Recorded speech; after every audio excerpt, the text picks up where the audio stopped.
Be So- specific. Your facts are wrong. Wait, you want me to name names? Howard Harris? This is absolutely spreading untruths. You want to enter It's not unique, it's not, it's been done a lot. We have the list. All right. Could people please let people talk and not interrupt them? We can't. I like that process. I'm for it. All right, so as I said, you know, different people here have their different perspectives, and he volunteered to answer that question. It's not He's slandering senior I've been citizens. slandered. I am a co-founder of Families for Safe Streets. I have lived on 103rd Street since 1985. My husband was a physician for this community. He was killed because a truck took a fast turn into a crosswalk. All you need is one. His death affected, destroyed aspects of my family. He had over thousands of patients who lost their doctor. He was a soccer coach for teams on the Upper West Side Soccer League in Riverside Park. All of those kids were affected. Your facts are wrong, Maxine, to slander TA, to slander Families for Safe Streets. We are the ones who are advocating for things that save people's lives because it's how we deal with our grief for losing people that we've loved or because we have been severely injured. And that's over 4,000 people a year in this city from traffic violence. These are crashes, not accidents, because we know what the causes are, we know how to prevent them, and that's what an open street is. It's one of the ways we do this, with daylighting, with aspects of what serve pedestrians, the disabled, the seniors, and the children. This is not something to be tossed out as something that the transportation alternatives is one of their many fronts for, any more than the people who have served and spent years and years on the community board and withstood people talking about things in the way that you have. It is hurtful, it is disrespectful. And I have been a clinical social worker for as long as you have been a teacher. Let me finish. So please, thank you for listening. I have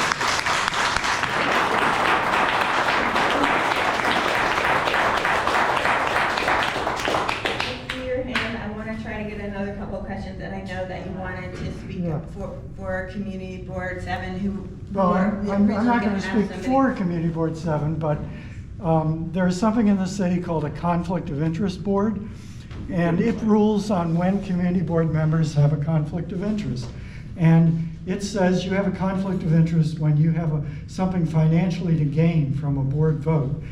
It does not say that if you're a member of a community organization or an advocacy group, you have a conflict of interest. That is something called a consistency of interest.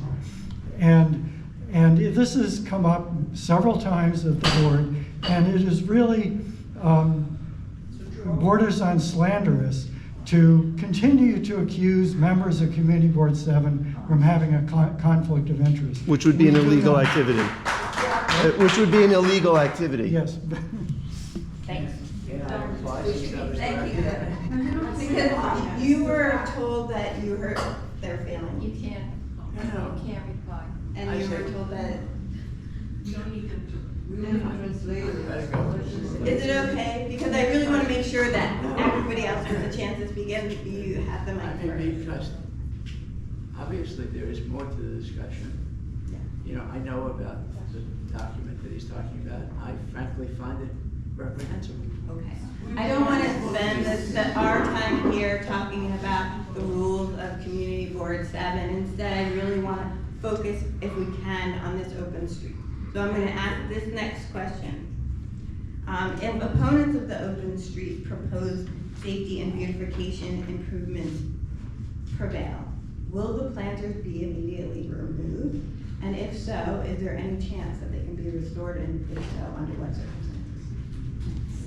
So if people who are against this, like, is removing the planters something that is on the horizon? I'm not really just looking at you or me. I mean, So I'll just say from the Department of Transportation's perspective, it's incredibly important to provide consistency so we actually get the benefits of the treatments So we would not look to remove elements of the project at this point in time. Again, for DOT and our public space team's public process, we feel confident that there is support and that there are critical safety benefits to this proposed plan. And so our current plan is to implement the project, continue to analyze it, again, see how it goes, collect survey and feedback information from the community, and make a decision from there. It would be a decision that we take publicly to the community board. That's an important part of our process. Thank you. All right. For the people who are opposed to this project, since most of the residents on West 103rd Street are not car owners, is there another creative way you can envision using the public space that is currently used by private vehicle storage?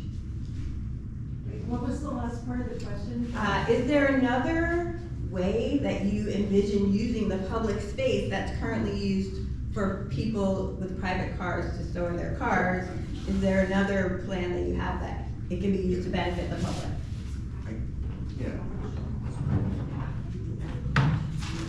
So I think I covered that. You know, there are parking spaces which are being repurposed as public spaces. The parklet around the Marseille is one, for example, and the hubs that DOT described are another. So yes, they are being repurposed as public spaces. I think the question was exactly the opposite to the one you're answering. Yeah, I misunderstand the question. I think the question was, if you're opposed to this open streets, do you have another way that these spaces can be used for people who are not car owners?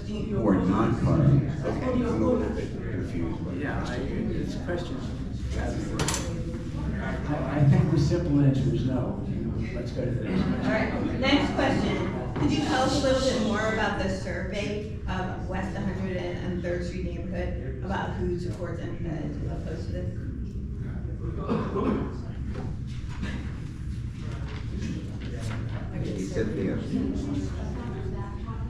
I think DOT did some outreach events where they did a survey. Our block association created a survey.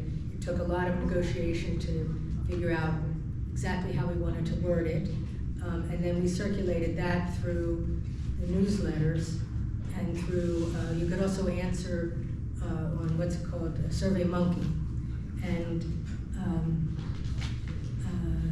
so there have been 2 different surveys that have gone on. I think the one that the Block Association distributed covered a few more people and a few more questions than the ones that were just at the outreach events.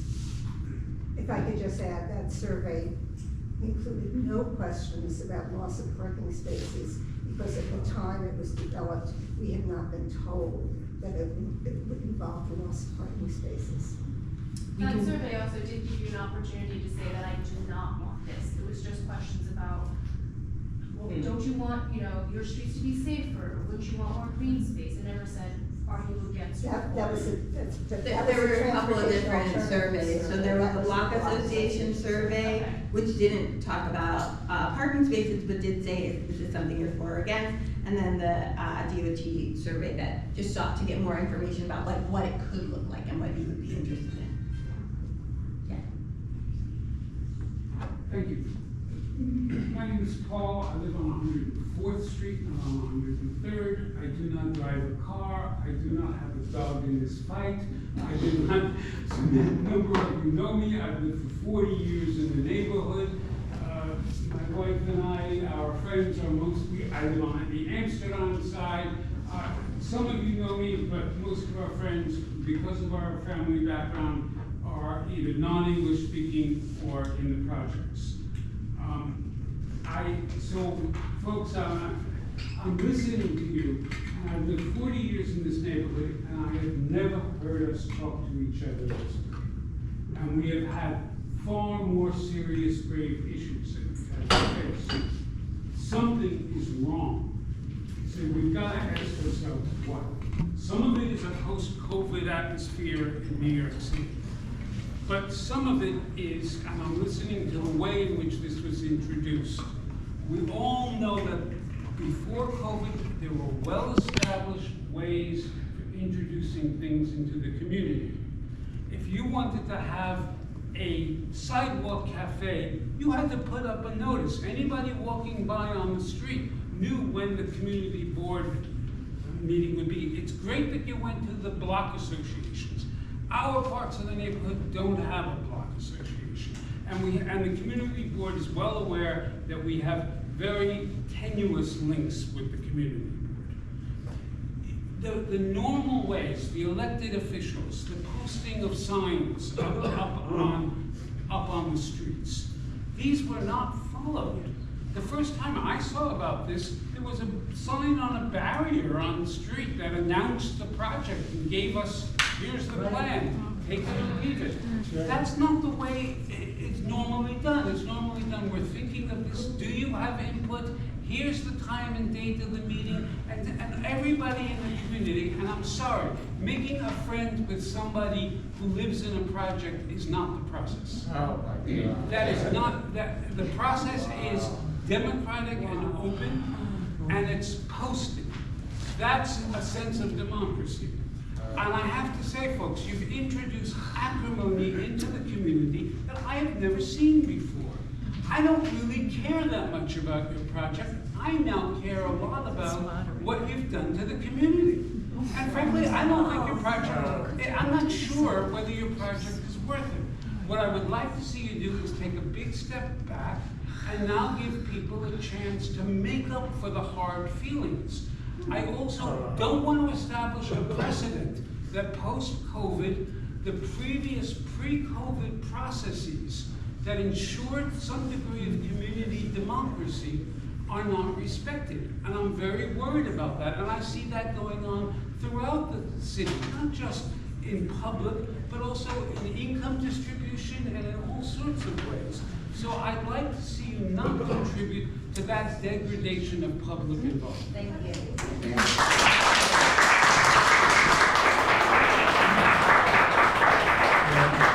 My name is Stephen Fink. I live on 103rd Street. 40 years ago, my wife and I decided to move on to 103rd Street. We have a family there. It's a residential block. It's a safe block. We're very glad that it is the way it is. We don't want for the next generation to have a circus on 103rd Street. If you talk about the Block Association, they do a number of positive things, which we don't need help from outside. We plant flowers in the tree rows. We have Halloween party, Halloween parade. We have a flea market, and the Block Association and the people who live there could do extra things. We don't need DOT to tell us what we need. At the present time, Camille C., who's a DEA agent, family is sick. She was called in an emergency, and she's now driving to New Jersey. It's a typical example. She has to come back and be able to park. She doesn't need, okay, Michael also lives in my building. He drives in from New Jersey. He comes every day. He needs a place to park. There are disabled people in my building, one of them being myself. It's when we need things that people have to come, whether it's accessoride or ambulances or whatever it is, to our building. We can't walk 4 blocks away and meet them. Accessoride will come into Can I just finish, please? into your street. Okay. Can I just finish? I'm gonna let him finish his thought, and then I've got her in the red, and then I'm gonna come back to the paper. I have no economic interest in this, no political interest in this. I would ask the people who have the appearance of economic interest and political interest to withdraw from this process. So we have a more equal situation. And I ask DOT to cease all their operations until the process of mediation is agreed upon and there's a new plan for 103rd Street. Peter gave a wonderful speech about the city. This example is not about the city.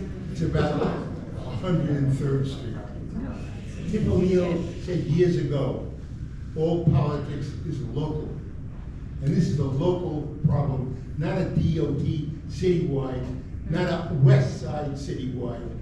Okay? If you look at the block, my children and scooters and everything go safely every day. Thank you very much. Thank you. And then I'm getting to the, you're good? Okay. So, yeah. Oh, you don't need the microphone? Are you sure? Yeah, use the mic.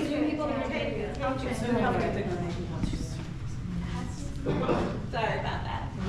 Okay, so I feel like everybody on the opposing side is mostly thinking as a car driver and the parking spaces, but nobody's really thinking about everybody else. Like, it's not just seniors, everybody else with grandkids. Don't you guys want your grandkids to walk safely through the streets? They're young, they're gonna run, they're gonna play. Can you introduce yourself, please? Do you live here? My name is Marie Valentine, and I live around the area. I don't live exactly on 103rd, but I always walk through 103rd every single day to get where I have to go. I feel like going on their points, I see why everybody feels bombarded, but the planters and the events, it's for the community. Like, it shouldn't be anything wrong, because we've hosted events, like me, the youth ambassadors, Peter, he's come out of pocket for so many people, for everybody with their grandkids to come outside and just enjoy themselves on their street. So many people from the Merced has come outside, enjoyed themselves with their grandkids. Like, so many people here are just looking at it from, I'm losing my parking space, but there's so many other people that have to move around and don't have that opportunity.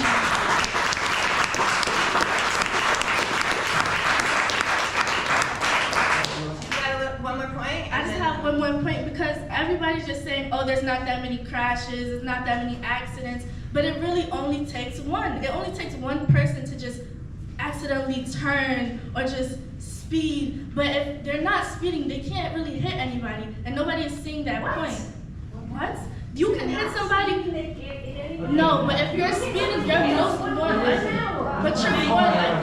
more likely to hit somebody while you're speeding than if you're seeing your turn and who's there. Thank you. Thank you for speaking. All right. I'm going to go back to the list, and then I'll come back to the audience. Okay. So there was a question about, DOT, do you have a plan for increased noise and trash and the like with more people, pedestrians, and using that street, using that space?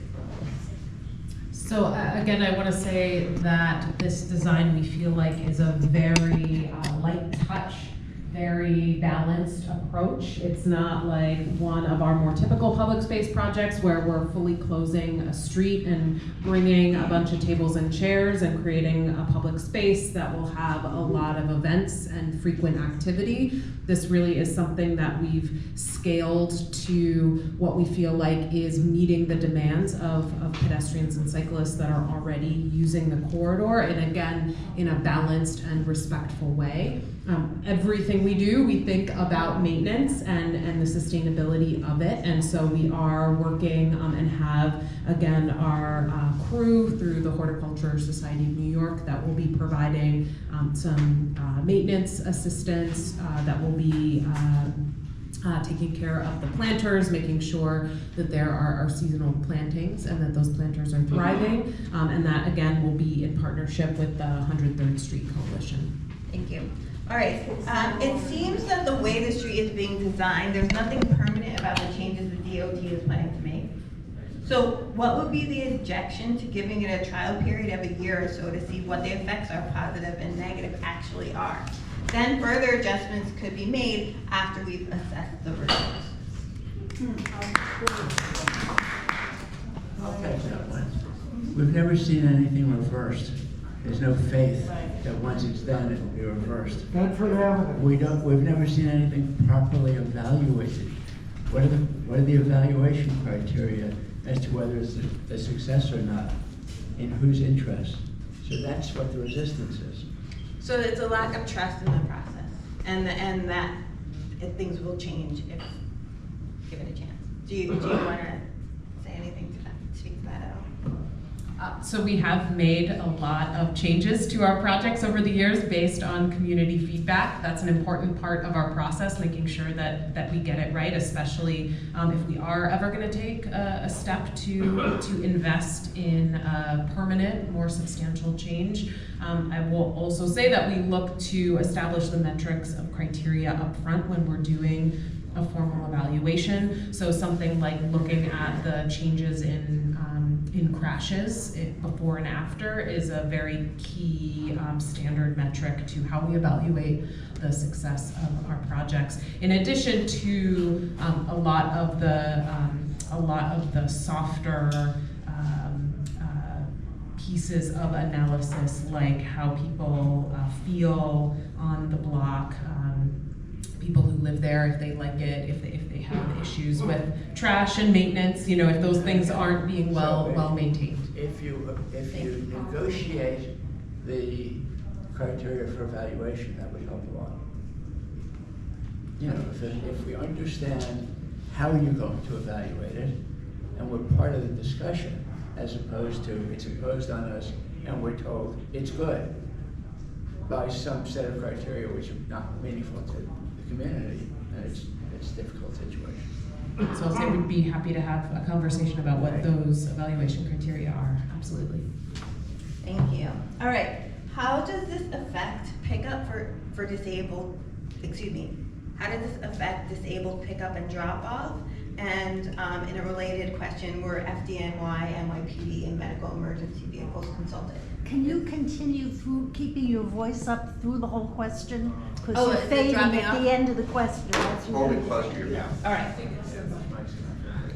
Okay, how does this affect disabled pickup and drop off? And a related question, were NYPD, FDNY, and medical emergency vehicles consulted?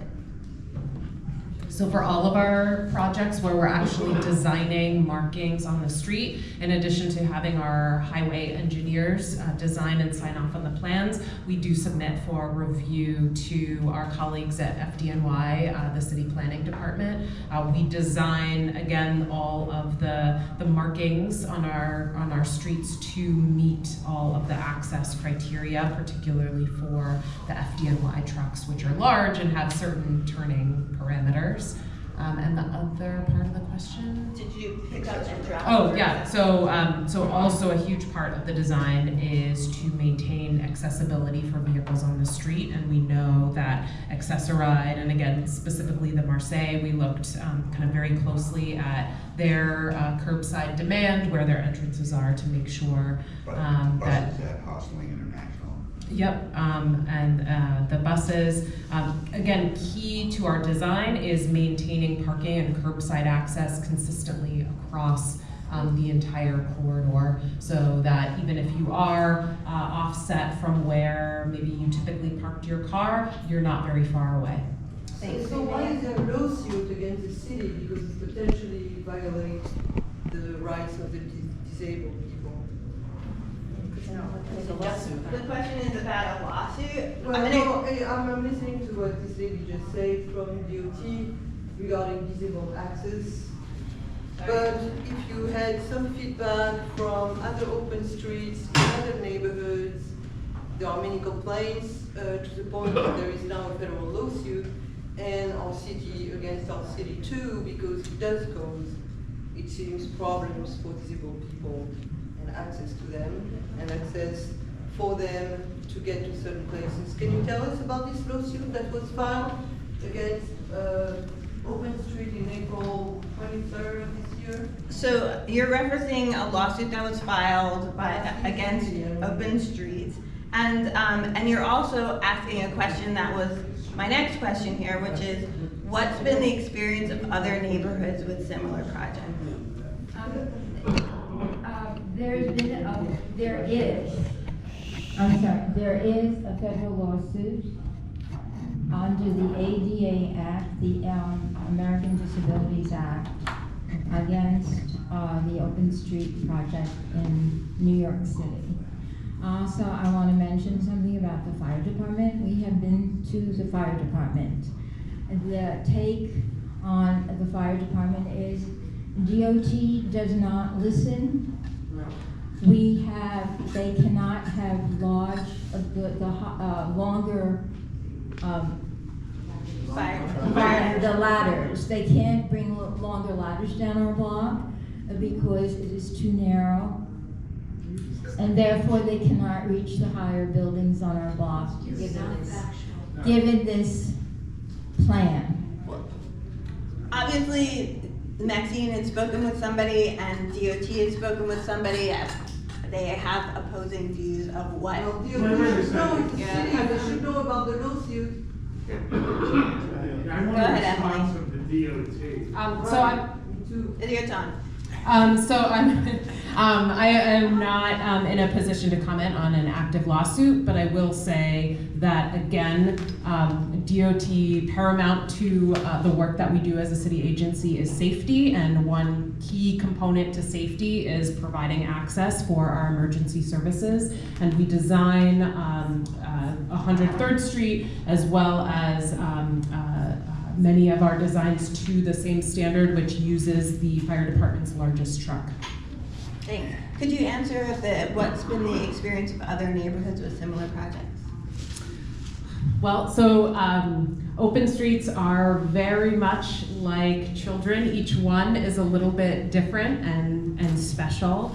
I will say that we are very excited about this design and this location because it does solve for some of the challenges that we've been seeing with the imperfections of the barricade. When there is a barricade and someone actually has to physically get out of their car, when they have to move something, that obviously can be really challenging depending on the diversity of street users. So we're really excited about this design, and again, what we hope to evaluate and potentially translate to more streets across New York City is that this is a light touch way of starting to build in the self-enforcing, slow speed streets that really right size the street for a residential neighborhood, but again, still allows for vehicular use, for pickup and drop off, the kinds of curb access that residential buildings need. Thank you. All right, we're at 7:48, just doing a quick time check. So the next question was,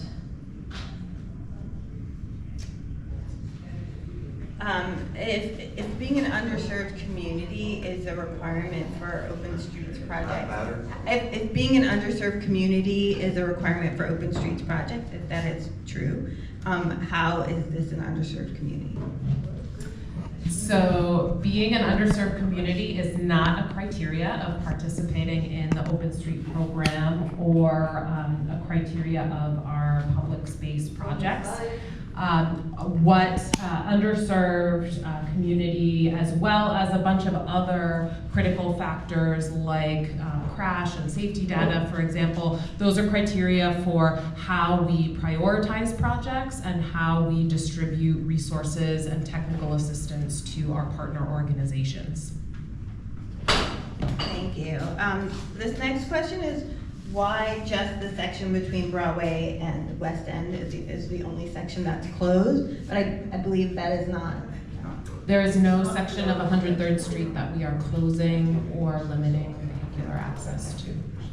Okay, thank you. I'm curious about how you get that fire truck through there. Okay. Another question here, yeah, it's still about the closed status, but as I understand it, that's not what you're talking about. So this next one is also about being closed. The next few questions on the list are just about what it would mean for the community if the street was actually closed. And since it's not going to be, I'm skipping through those, but I just want for people who submitted those questions that I see them and that they've kind of already been addressed. Yeah, I hope we get to talk about it.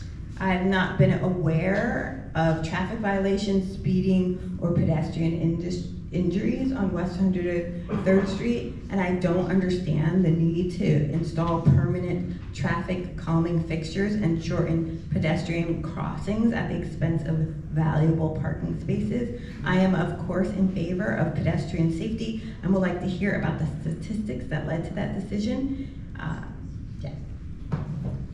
So everyone can use the publicly accessible Vision Zero View website that is available. We can also pull together a comprehensive set of crash statistics for specifically the 3 blocks and share that with a group. But again, Vision Zero is not about chasing crashes. We are really about preventing crashes from the very beginning. So again, when we have locations like this one where there's been a ton of community energy and invested in making a better residential street, we want to make sure that as we're thinking about improvements, we're doing so in a preemptive way and not just chasing crashes and dealing with something after it happens, but really be preventative. Thanks. And did you say something earlier in your presentation about how often these applications or open streets are reviewed? So we have an annual open street application process that is, we accept applications on a rolling basis. Thanks. This question is for CB7, who is in the room but not necessarily on the panel for this tonight, which is, does CB7 have a plan to revisit street parking passes for the Upper West Side? I'm putting that out there. Residential parking. Okay. Residential parking passes for residents on the Upper West Side. It's discussed a lot. All right. What's the plan to finish the park-to-park vision incorporating Frederick Douglass houses, pedestrian walkways, and the blocks of West 103rd Street east of Frederick Douglass houses? Was that in it? I think that was for me. So right now, the street improvement project is Amsterdam to Riverside Drive, and then of course the Frederick Douglass campus goes between Amsterdam across Columbus Avenue to Manhattan Avenue, and then there's 1 block to Central Park. Now, DOT has no authority within the Frederick Douglass housing because NYCHA is its own authority. So Emily and her colleagues at DOT can't, for example, change the pathway on 103rd Street.